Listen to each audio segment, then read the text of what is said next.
Good morning. Boy, it's chilly this morning.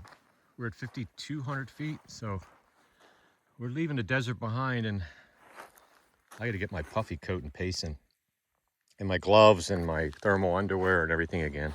I ditched it all for the desert section, but just grabbing a quick bite to eat here. Got my hot tea, which is needed in this freezing cold morning.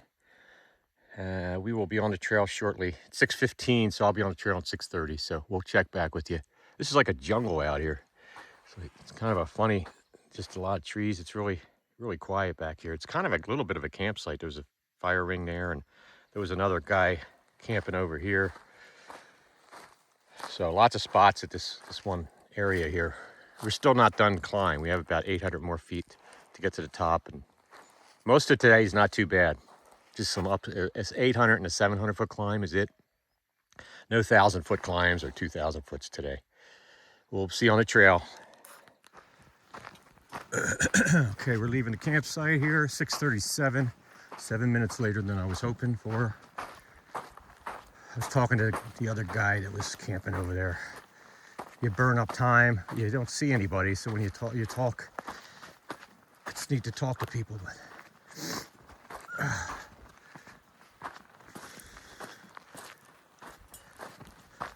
as mentioned, like we got 18.8, but it's not like crazy terrain, but still probably a 5 o'clock arrival at camp, I'm hoping. We'll see you further along.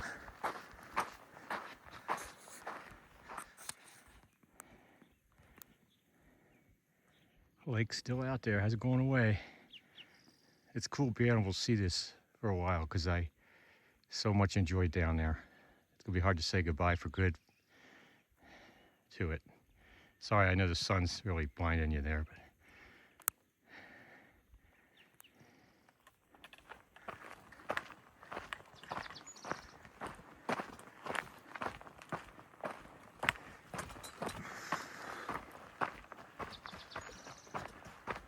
we're not bad today so far. Just like these little tiny ups and downs. It's like can really make the mileage up. No weeds, no high weeds and all that kind of stuff. And nothing super slippery because nothing's steep going up or down. So I should be able to cover some ground today fairly fast. The whole day isn't like this, but you know, you go down 50 feet, go up 50 feet, you down 50 feet. So it's like really easy. Easy is all relative, but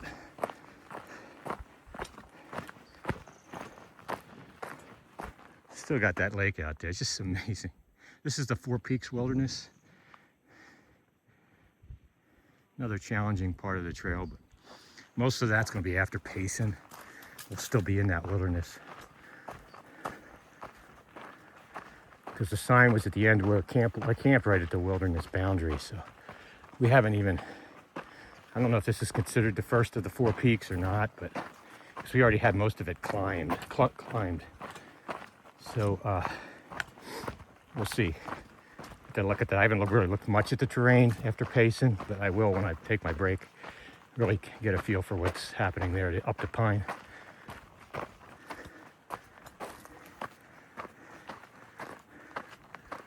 So cool though when you come up over these ridges. The view you see forever.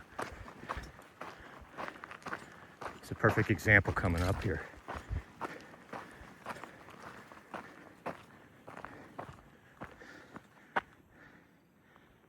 You see forever down there.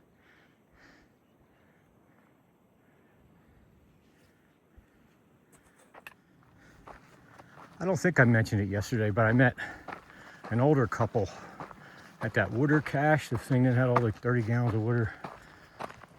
They were coming southbound, doing Arizona Trail. I was talking to them. They went to Colossal. They started about the same time as me, and they got to Colossal Cave. And with the heat, remember I took the 3 days off. They skipped up, meaning they got a ride up to Flagstaff, which is like mile 600-ish.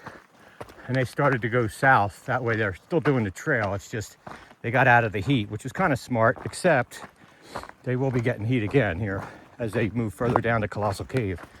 Probably not as bad as what we had at that time. It'll be probably more 80, high 80s, 90. Probably won't be 100, but they were older than me. They were like 66, and their trail name, this has to be kid friendly, so you can figure out what their trail name is, but the trail name was Bad Blank Boomers. Obviously I can't say what their real names were, but that's okay. They were cool to meet. They're from Washington. A lot of Washington folks I'm meeting. And I don't think I finished my story about the solo hiker that had done the PCT that I saw at the lake. I think I got cut off when I was fishing. She was a younger gal, and she was gonna just hike for 3 weeks. But she had done the Pacific Crest Trail, so he had a lot of cool stories about that. If I did any of the bigger ones, the 3,000 mile ones, which I could see myself doing, but in sections, I don't want to be away from my wife for 6 to 8 months. Even if she was to follow me a little bit with a camper or something, it's not the same. I would break it up by states, do the whole thing in like 600-700 mile clips like this trip. So 8 weeks, take a month off, spend time with my wife, and then do another 6 to 8 weeks. And then that's how I'm probably going to tackle the PCT and the Continental Divide. I want to do both of them, but in sections. I'm not through hiking those. And this is all based on my health and if I can continue to hike. But I love this. This is one of the coolest things I've ever done in my life.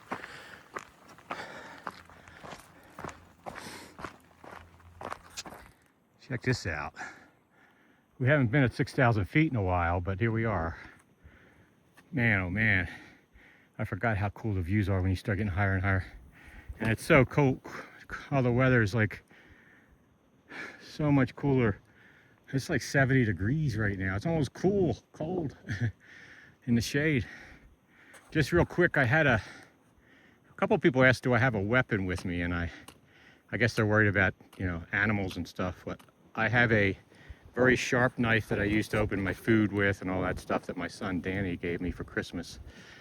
I keep that with me in my tent, and I also have a pepper gel spray that one of my clients, Steve Hunt, if you're watching, Steve, thank you. He showed me, he's from Alaska and stuff, so he's got a pepper spray. It's a pepper gel that can squirt like 20 feet away, because it's not bears are, we're starting to get into bear country here. I didn't need to worry about it down lower elevation. It's too hot down there for them.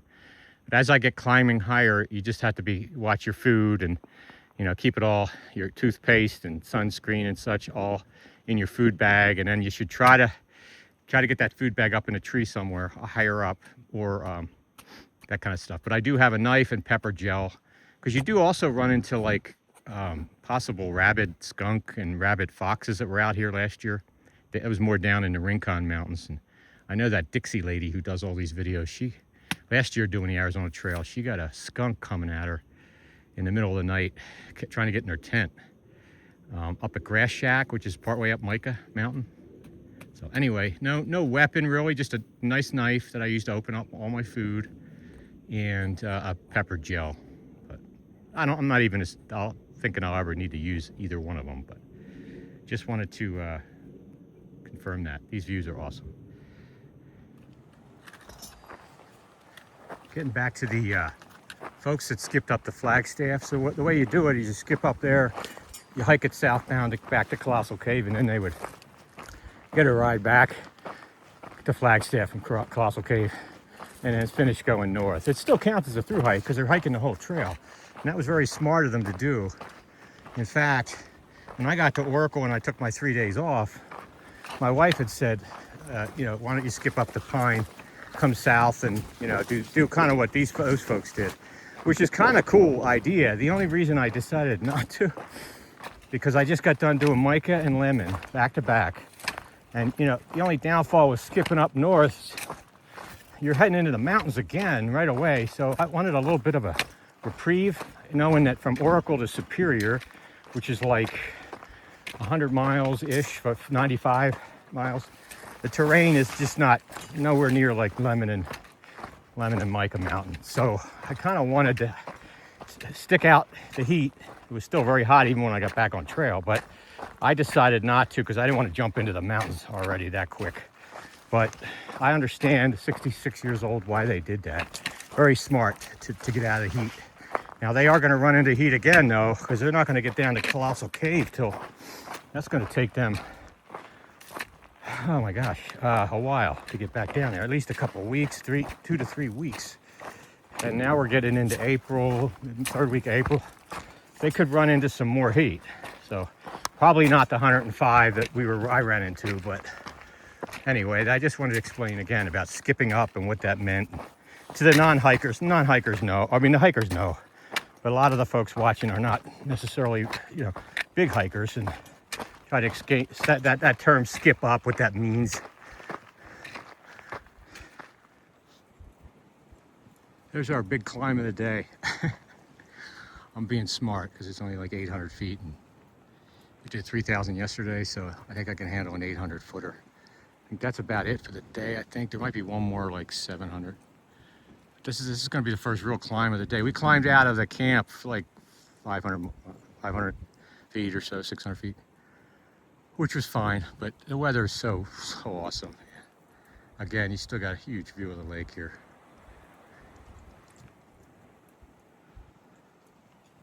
I'll check back when we get to the top of that big, huge climb. Just real quick, I wanted to show this. This is funny. The trail's right here, and there's a little a big fire ring right on the trail, basically. It's kind of funny. Somebody cowboy camped or something right there, or just a small tent. My tent would have fit there. It's a cool little spot, a little flat area right here. Look at the size of this fire ring. We're right on the trail. Very cool. One of these nights is cold enough. I'm not a fire guy, like I said, but I probably am going to do one of these nights. I got a lighter for my pot and stove thing, so all I got to do is enough wood out here. And when you have one that's protected enough like that with all the rocks, you're not going to start any big fires or anything.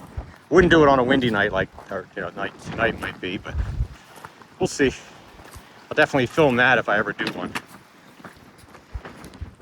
So we made it up this climb. It's really odd. It was really windy on the way up. You remember at the fire pit and then all the way up. I get up here and there's barely a wind. I guess I'm around the edge and the wind's getting cut off maybe. But kind of weird. I was expecting, it almost blew me off the mountain here. But then we got all the way up here and it's not really blowing much. Check this out. Talk about a drop. I know you can't, the perception on here is probably, you can't tell how far down that is, but that's 2,000 feet down there, down into that abyss.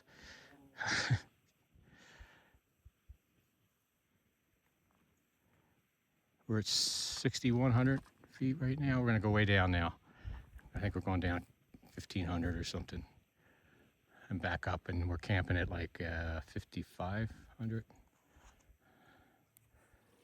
Side that you filtered from. Oh, I got to clean the bag out, which was dirty from yesterday.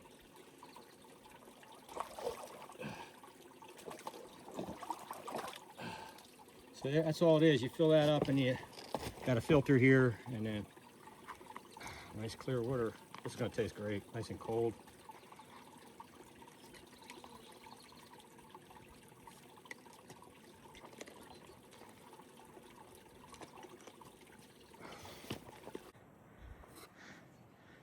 Check this out. In the middle of the mountains, all of a sudden dirt road with trail signs and stuff. That's pretty cool. I wasn't expecting this. Now I just gotta find where the trail goes. I must follow the road here for a little while. It's funny how you're out in the middle of nowhere. I just saw a razor go by there. Looks like fun to ride on that. I had to come back on again. So we are going to be walking this road walk. It's funny. I started walking that way, of course, because it's not really uphill or anything. Now look at the Far Out app, and of course, it goes this way, and of course, it's way up there. I should have guessed whatever one's a higher climb, that's probably where we're going. You know, those guys with the Arizona Trail. We're going to go up this big hill to check another view of the lake up here. The other way's quicker, but let's keep going. Let's make them climb a little bit today. They've only seen the lake 25 times since they've left the marina. We got to keep letting them see that lake. So, it is kind of nice though.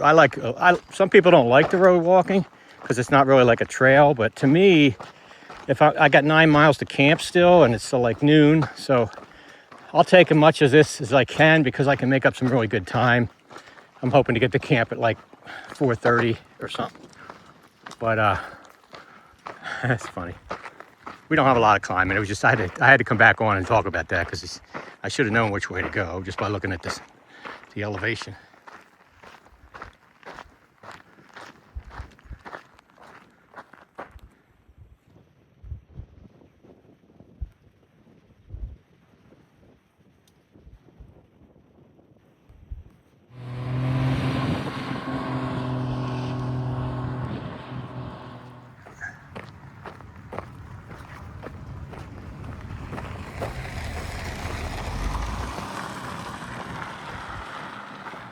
So I just found out here, I'm looking at the map, how far out.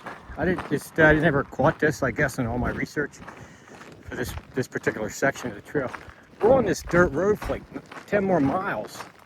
I'm gonna be camping like right off of this thing. So good news, bad news. I mean, 7 miles of walking this is gonna be a lot quicker than the trail.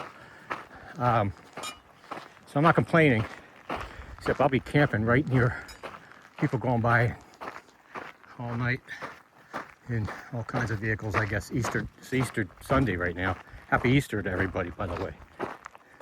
I know it won't make sense if somebody's looking at the video in like 3 weeks from now, but somebody who looks at it tomorrow I'll be in Payson and I'll upload all the videos. So Easter Monday, you'll be able to see exciting hiking from Roosevelt Lake to the Payson pickup.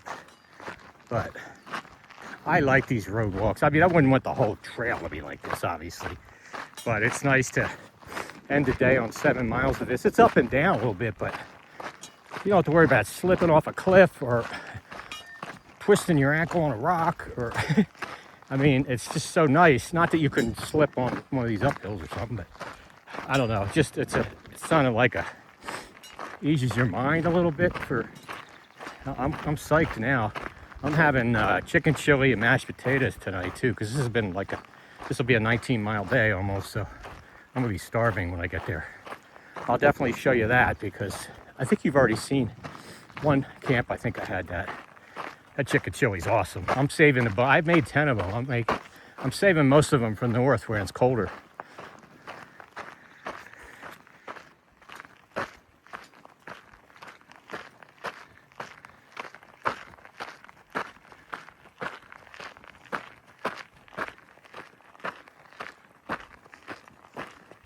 What you doing, old guy? What you doing?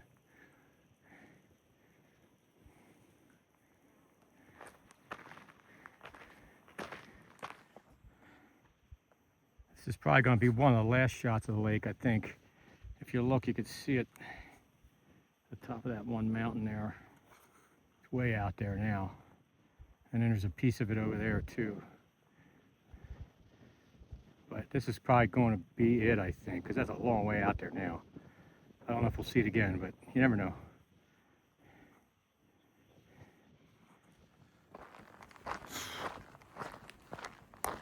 They gave us a break today. The camp I picked last 3 miles are down, a little bit downhill. So I think we got like a 200-foot climb to get to the camp. We get down here. Camp and water, which is Little Pine Flat, it's called. Water and camp. Sounds good. I can drink all the water I want. No dry camping. So we're getting there. It's like 4:30 is our target date. Our target time, I should say. We're getting there, ETA. Which would be 10 hours of hiking, 18.8 miles, not bad. Still under 2 miles an hour though, and with only one break. I don't know, I must be getting old. I'm not moving as quick as I used to, I guess. This kind of terrain, I should have been able to go over 2 miles an hour. I'm not sure. I only took a I don't know, at that creek where I showed you where I got water at the Shake Spring. I only took like 20-minute break. I don't know what's going on. We'll see. It's coming off that Jeep trail, and this is going to be home for the night. Nice flat area away from the road. My tent won't be visible from the crazy drivers or razors all over the place. I just waved to 3 guys. They didn't even wave to me or anything. It's like, well, sorry, like I'm in their way or something driving by. I don't want to be seen from the road. These guys get out here drinking too much and they do weird things. So I'm hidden over here. We've got like some brush. The only killer is there's like water right there, so I hate to make the wildlife have to go around me or something, but they're gonna be coming in here to drink tonight. But I'm hoping they'll come from that direction maybe, like the mountain lions and such. It's a safer route for them to come that way anyway. Oh, there's probably be more campers here. So I don't know if I'm gonna grab this water. It's not perfect. It's doable though with a filter, but there's a couple tanks down the way. I'm gonna take a peek at those. So we'll get back to you at dinner. I got a great dinner coming tonight. This was a long day. I mean, 18.8 is kind of my limit, I think. I mean, I could do more. It's just, I'm dragging. I mean, it's 4:20, so a little less than 10 hours of hiking, but 10 hours is my limit, kind of. I mean, I can keep going, but 5 energy bars, peanut butter and flatbread, bunch of hydration drinks. I'm just dragging. You can't get enough calories out here, and you're not really hungry during the day. At night you are, so I'll definitely get my calories. So we'll check back with you a little bit. So this is the short walk down from the campsite to this trip tank. It said trip tanks. I don't see the other one. I don't know where the other one is. So I guess we're gonna have to get water from here. Oh well, water's water.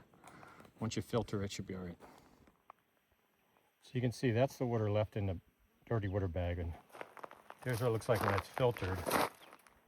I mean, that's clear as bell there. I'm about to drink about half of that. I always, when I first get to camp, especially if it's got water, I fill all my bottles up, my 4.5 liters, put my energy drinks powders in for 2 of them, the half a liter and then the full liter, and have all my water full, and then have one of these filled, and then I'm good. I don't have to screw with it in the morning. So, and I'm just gonna have this extra little bladder there just if I need any more. But I don't think I will, but if I do, I got it, and I don't have to go back to that tank back there. But we'll check in at dinner. I'm the only one here. This is awesome. It's a great campsite. I might even start a little fire maybe if it's cold enough. But look at this. Pine trees everywhere. And then for dinner, I've got my tea and then mashed potatoes and chicken chili. I know it looks disgusting. This weighs like, this weighs like 3 or 4 pounds. So I don't know if I'm gonna be able to eat it all, but oh my God, how good is it? Got my cookies, my tea first, got my water. We're all set here, so I'm gonna call it a night. We'll see you in the morning. We only have like 10.5 miles tomorrow to get to that Highway 87 pickup. Now my wife had some dental issues that she's gonna have to take care of in the morning. So I may, if I get there before, she may not get there in time for me to, I might hitch up. It's a 40-mile hitch and just meet her at the hotel. We'll see. I'm not waiting around for a dentist to re-put a crown back in a mouth. I don't know how long that's gonna take. And we're over a 3-hour drive from Vail to Payson, where the Payson pickup is anyway. So we'll see how it plays out. Talk to you in the morning. All right, so we got another camper named Rooster, and he's a stud. He did 28 miles or something today, and did from the lake. He came all the way from the lake to here. Then he did all the superstitions the day before. So he's done in 2 days what I did in 4. Anyway, he's done a PCT, which is really cool. He's got a bunch of stories about that. And did decide to do a fire. I told you I wasn't a fire guy, but to get the bugs away from us. So anyway, we'll see you guys in the morning. We'll check with you. Thanks.